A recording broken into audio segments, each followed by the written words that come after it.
اہل سنہ والجماعت کو عطا فرمایا ہے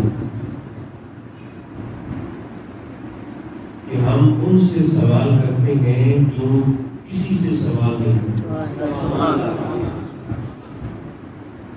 ہم ان سے مانگتے ہیں جو رب کے سوا کسی اور سے نہیں مانگتے،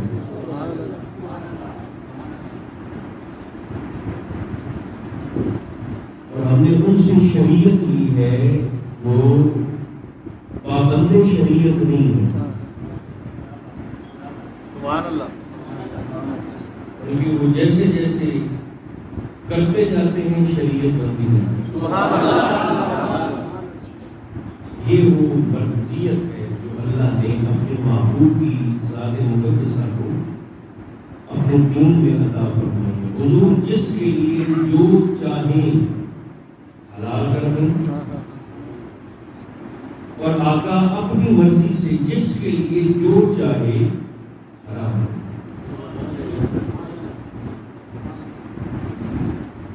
ایک شخص حضور علیہ السلام کی خدمت میں حاضر ہوا، حضور میں 3 نمازیں پڑھوں۔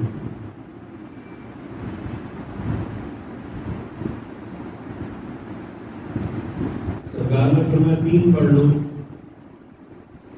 قیامت تک آنے والا ہر میرا امتی 5 پڑھے گا، ثواب اسے 50 کا ملے گا، تو 3 بھی پڑھتا رہے گا، اللہ تیرے کھاتے میں 5 کا ثواب عطا کرے گا۔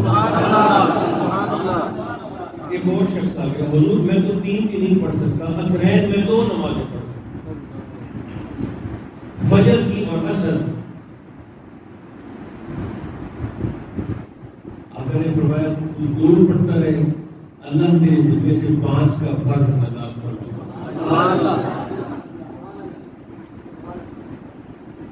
آج بھی یہ اصول قرآن مقدس کا وضع کرنا موجود ہے کہ جو شخص حقوق ادا کر سکتا ہو اور تمام شرائط پر پورا اترتا ہو تو وہ بیک وقت 4 نکاح کر سکتا ہے۔ یہ اجازت اس کلمہ پڑھنے والے کو اللہ رب العزت نے اپنی مقدس کتاب میں ارشاد فرمایا۔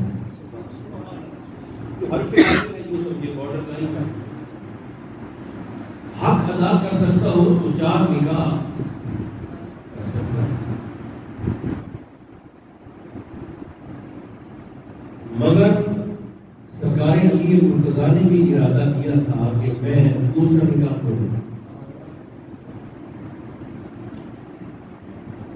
بی بی پاک کی قلب اثر پر مراد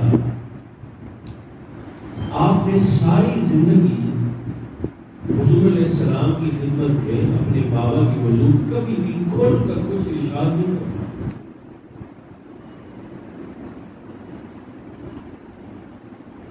جب یہ پتہ چلا کہ علی مرتضیٰ دوسرا نکاح کرنا چاہتے ہیں تو آپ اپنے گھر سے چلی اور جناب رسالت کو آپ کے گھر میں حاضر ہوئی اور چپ کر کے بیٹھ گئی۔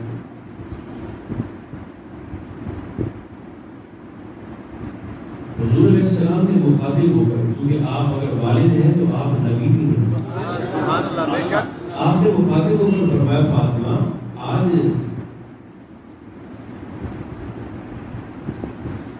طہارت کے خوبصورت چہرے پر غم کے اثرات ہیں اور آنکھوں میں تکلیف کی نمی ہے، وجہ کیا ہے؟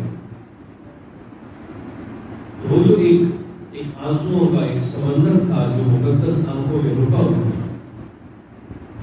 آپ کے مقدس والد گرامی امام الانبیاء علیہ السلام نے جب حال پوچھا تو وہ چڑی پہنی تھی اور آپ نے عرض کر دیا کہ حضور اگر جائز ہے تو پھر علی کے لیے بھی جائز ہے، اگر ہر مومن کے لیے جائز ہے تو پھر علی کے لیے بھی جائز ہے۔ دوسرا نکاح کرنا چاہتے ہیں میرے اور آپ کے کریم نے اپنی اسی حیثیت کا استعمال ایسے فرمایا، سرکار نے خطبہ جاری فرمایا اعلان کر کے مسجد میں سارے صحابہ کو جمع، بلال حبشی نے اعلان کر دیا، لوگ آپس میں چیخ گویاں کرنے لگے، تو جہاد کا حکم آنے والا ہے، کسی غزوہ کی تیاری کا ارشاد فرمانے والے ہیں یا کوئی آیات قرآنی کا نزول ہوا ہے، حضور کیا حکم دینا چاہتے ہیں؟ اتنا اہم اعلان کہ جو سن رہا ہے فوراً مسجد نبوی شریف میں پہنچے سارے آ گئے۔ اتنا مختصر اور جامع خطبہ سرکار دو عالم علیہ السلام نے دیا، ممبر پر آ کر تشریف لائے، ساری مسجد صحابہ سے بھری پڑی ہے۔ سرکار نے فرمایا سن لو، فاطمہ میرے جگر کا ٹکڑا ہے، سبحان اللہ، بدعت پر منی ہے، جس نے اسے راضی کیا اس نے مجھے راضی کیا، جس نے اس کو خفا کیا اس نے مجھ محمد کو خفا کیا۔ سرکار کی مقتضا فرماتے ہیں صحابہ ایک دوسرے کے چہرے دیکھنے لگ گئے کہ یہ اس موقع پر اس بات کی حکمت اور بصیرت کیا ہے، مگر آپ فرماتے ہیں کہ مجھے تو سمجھ آ رہی تھی جو حضور ارشاد فرمانا چاہ رہے ہیں۔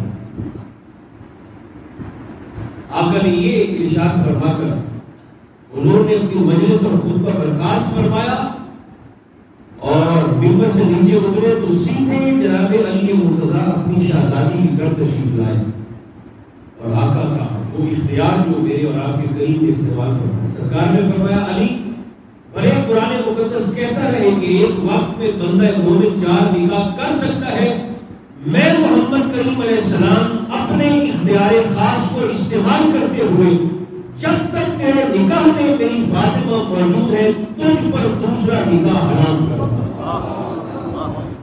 سارا زمانہ کر سکتا ہے، تو نہیں کر سکتا۔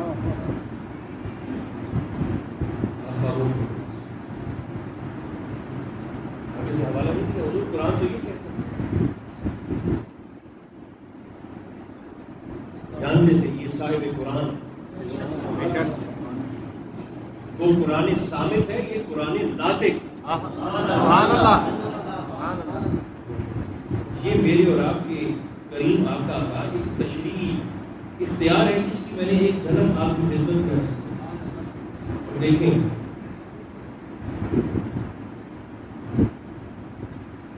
باتوں میں نہیں، کردار سے ہمیں حضور کی شخصیت سے اور آپ کے ساتھ منظور شخصیات سے وفا نظر آنی چاہیے۔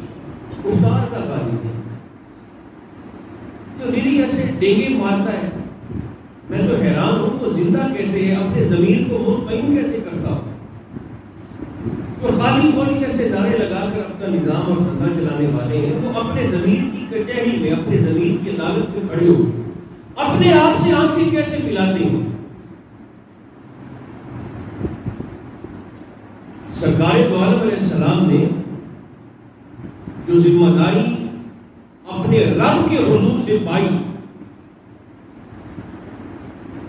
صحابہ نے سرکار دو عالم علیہ السلام کو طائف کے بازار میں پتھر کھاتے ہوئے اپنی آنکھوں سے دیکھا۔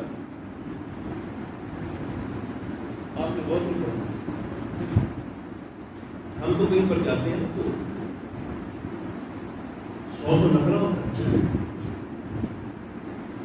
پھولوں کے ہار پیش کیے جاتے ہیں اور ایسی دیندار لوگوں کی بات کریں۔ دیندار سے مراد وہ طبقہ جو اپنے آپ کو علماء کی صف میں یا مشائخ کی صف میں محسوس کرتا ہے، ان کی بات کریں۔ 100 نفرے ہوتے ہیں، لوگ الگ سے مسالین بچھاتے ہیں، طرح طرح کے کھانے تیار کرتے ہیں۔ دین کا کام دیکھیں آج بھی آسان نہیں ہے، یہ بات ذہن رکھیں۔ کوئی شخص بڑے خلوص کے ساتھ کسی جگہ پر مدرسہ بنانے کا اعلان کر دے، اور مدارس بڑے ضروری ہیں، اس میں کوئی دوسری رائے نہیں، مدارس بڑے ضروری ہیں، مگر کوئی شخص اپنے خلوص پر، اپنے بحاف پر، اپنے دوستوں کے تعاون کے ساتھ کہیں پر مدرسہ بنانے کا اعلان کر دے اور بنا دے تو اسے 100 باتیں آج بھی سننی پڑتی ہیں۔ کھا گیا، لوٹ گیا، اس کے پاس یہ مال کہاں سے ہے، اس کے پاس مکان کہاں سے ہے۔ دین کا کام آج اس دور میں بھی سہل نہیں ہے، مگر یہ دیندار طبقہ جب جاتا ہے تو ان کا پورا پروٹوکول ہوتا ہے، ان کے پورے احساسات ہوتے ہیں۔ لوگ پتھر نہیں مارتے، پھول پھینکتے، گلباشی کرتے ہیں، مگر میرے اور آپ کے کریم آقا نے اگر اس منظر کو ذہن میں لائیں تو روح چھلنی ہو جاتی ہے۔ حضرت زید بن حارثہ کہتے ہیں کہ میں نے اپنی ان آنکھوں سے یہ منظر دیکھا تھا طائف کے بازار میں. اتنے لوگ تھے کہ جن کے ہاتھوں میں پتھر تھے اور وہ مصطفیٰ کریم علیہ السلام کے انفس وجود رسول پر سب باری کرتے. کوئی پتھر کہاں لگتا ہے کوئی کہاں. اور فرماتے ہیں جب آقا تھک کر تشریف فرما ہوئے زخمی ہو کر مقدس خون بہہ رہا تو میں نے خود پیالہ پانی کا اپنے کریم کی بارگاہ میں پیش کیا اور جیسے وہ پانی کا پیالہ معبود نے اپنے لبھائے مبارک کے قریب کیا زید فرماتے ہیں وہ پانی کا رنگ خون کے رنگ سے سرخ ہوتا میں نے اپنی آنکھوں سے دیکھا ہے. اس پانی کے پیالے میں خون کے قطرے گرتے میں نے اپنی آنکھوں سے دیکھا. یہ دین ہم تک پہنچا کیسے ہے؟ جو چیز مفت مل جائے نا پھر اس کی قدر نہیں ہوتی. یہ تو اس کی کرم نوازی ہے کہ ہمیں حق کو ڈھونڈنا ہی پڑا. پوچھے ذرا سلمان فارسی سے کون تو سب بکتے بکاتے مدینہ منورہ پہنچے. پوچھے ذرا حبشہ کے بلال سے اور پوچھے ذرا روم کے سہیب سے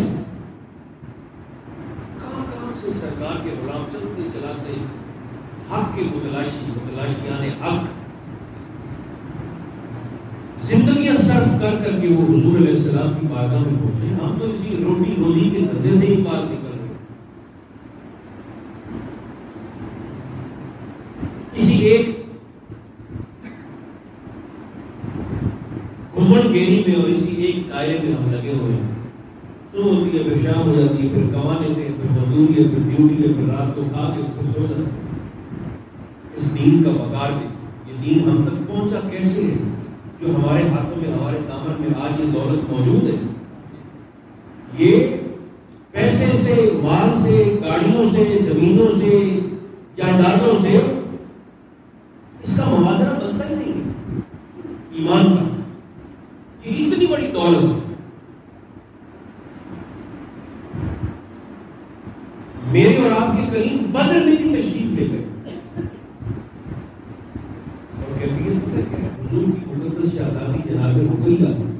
دیکھیں لوگ بڑی زیادتی کرتے ہیں تکلیف دیتے ہیں. حضور جیل پہ کی میرے کریم کی 4 شہزادی. سبحان اللہ. 4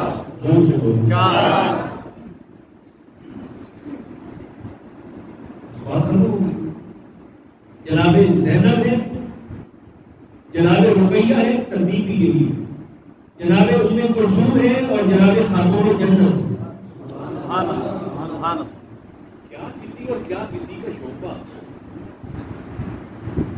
ہمیں کوئی حسنین کے علاوہ کوئی نواسا ہے تو آپ دکھائیں کوئی نواسی ہے تو دکھائیں.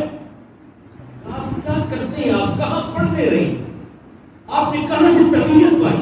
آپ کو احساس ہی نہیں کہ آپ قلب مصطفیٰ کو یہ بات کہہ کر کتنی تکلیف پہنچاتے. سرکار کی نسبت کو آپ نظر انداز کرنے کی ناکام کوشش کرتے. بخاری شریف میں میرے اور آپ کے کریم کی نماز کے حوالے سے یہ سنت موجود ہے. آقا جب گھر سے تشریف لاتے حضور کی سب سے بڑی نواسی کا نام امامہ بنت زینب ہے.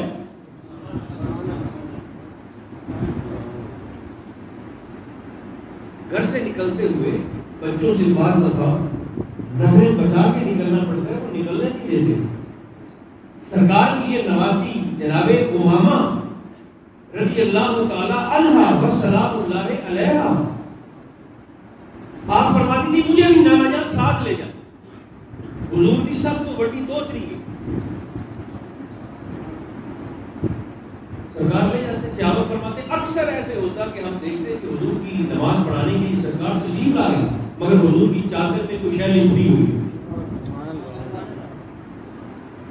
آقا جب رکوع فرماتے تو امامہ جناب امامہ کو ایسے آرام سے نماز پڑھا رہے.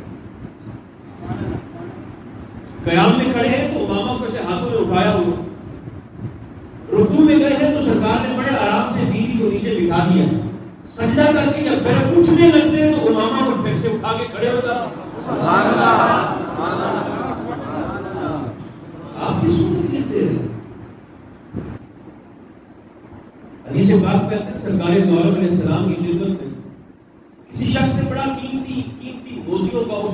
ہار ہوتے تھے، بڑا قیمتی موتیوں کا ہار پیش کیا. سرکار نے گھر آ کر اعلان کر دیا یہ ہار میں اس کو دوں گا جو مجھے سب سے زیادہ پیاری. سماجی مقررات کی دوڑ لگ گئی، شہزادیوں کی دوڑ لگ گئی کہ حضور آج یہ گورا کس کے نام نکلتا ہے، حضور مجھے ملے گا مجھے ملے گا مجھے. سرکار نے فرمایا نہیں آقا کو کس کو ملے گا. سرکار نے فرمایا میری بیٹی امامہ کہاں پر ہے، میری بڑی بیٹی زینب کی بیٹی میری نواسی بڑی کہاں پر ہے امامہ. آگے فرمایا یہ ہار میں اس کو.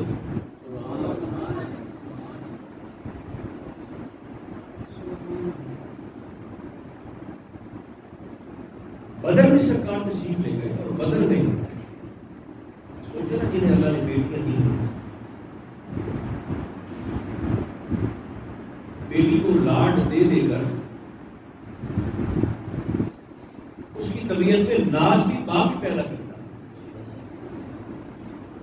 اور اگر آپ مجھ سے اتفاق کریں اپنی بیٹی کا رشتہ جو شخص اپنے بھانجے کو دیتا ہے یا بھتیجے کو دیتا ہے، جسے خود پالا چاہے وہ دو، بہن کے بیٹے کو دے یا بھائی کے بیٹے کو دے،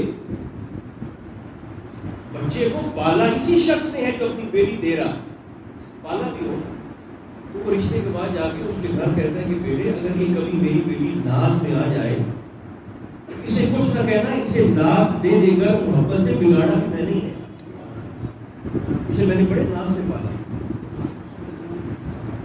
بیٹی سوچے ذرا سرکار کے اس قلب اطہر کی کیفیت کو سوچے.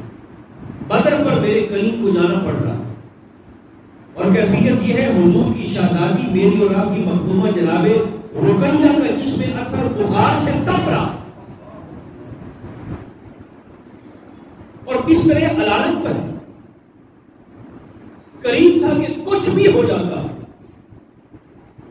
حضور سے رانت میں میرے محبوب کی آنکھیں ہیں کہ موتی بچا رہی ہے. عثمان غنی ساتھ کھڑے، جناب رقیہ کی شوق ساتھ کھڑے. سرکار نے فرمایا عثمان ہم دونوں میں سے ایک ہی جا سکتا ہے بدر میں، یا میں جا سکتا ہوں یا آپ جا سکتے ہیں. حضور نے فرمایا میں بدر میں چلا جاتا ہوں، آپ ایسے کریں میری بیٹی بیمار ہے، آپ اس کی بیمارداری کے لیے کہ رہ جائیں. عثمان غنی فرماتے ہیں میں سرکار کی حکم کے بعد رک گیا. اس منظر کو آپ سوچ سکتے ہیں، کسی شخص کا جنازہ رہ جائے تو لوگ ساری زندگی ہاتھ ملتے ہیں، خوشی سے رہ جائے تو گزارا ہو جاتا ہے، مگر دکھ سے رہ جائے تو وہ تکلیف ساری زندگی نہیں جاتی. میرے کریم کے مقدس دل کی کیفیت کا آپ اندازہ فرما سکتے ہیں اور ہم سب اندازہ کر سکتے ہیں. عثمان غنی فرماتے ہیں کہ سرکار بدر کو تشریف لے گئے، جناب رقیہ کا انتقال ہو گیا. میں جناب رقیہ کا جنازہ پڑھا کر دفن کر کے واپس آ رہا تھا جب حضور علیہ السلام بدر کے معرکے سے واپس مدینہ تشریف لائے. حضور نے اپنی بیٹی کا جنازہ نہیں پڑھا. مقصد کیا تھا؟ یہ دین جو آج ہماری قوموں میں موجود ہے، دین کی عزت، اس کا وقار، اور دین کی کاغذ کا ٹکڑا نہیں کہ کہیں پر پڑا ہوا، یہ ہر مومن کے کردار سے ظاہر ہوتا ہے. دیکھیں بعض دفعہ ہوتی ہے جسمانی تکلیف اور بعض دفعہ ہوتی ہے روحانی تکلیف. سرکار کو وہ بھی بڑی پہنچ جائے روحانی تکلیف. سیدہ محدثہ اما جان عائشہ صدیقہ رضی اللہ تعالی عنہا، سبحان اللہ، آپ کی عزت پر الزام لگا دیے گئے. اما عائشہ صدیقہ خدا نہ خواستہ ہماری اہلیہ پر، ہماری بیوی پر، ہماری بیٹی پر، ہماری ماں پر، ہماری بہن پر الزام لگے تو ہم تو کاٹ کھائیں. مگر میرے مصطفیٰ کے دل کا حوصلہ دیکھو، اما عائشہ صدیقہ پر الزام لگ گئے. یوں سمجھے کہ پورا سال کا عرصہ تھا، اس کے اندر بے شمار حکمتیں جو ہمارے علماء نے بیان کی ہیں. کبھی عنوان ہوا تو آپ کی خدمت درج کروں گا. ایک سال تک سرکار دو عالم علیہ السلام کا دل غم سے بوجھل رہا. ایک سال کے بعد اللہ کریم نے 17 آیات کو نازل فرما کر میرے محبوب کی عزت کی حفاظت بھی کی، پہلا بھی دیا اور قیامت تک آنے والوں کو میرے مصطفیٰ کے گھرانے کے مقام کو بتا دیا.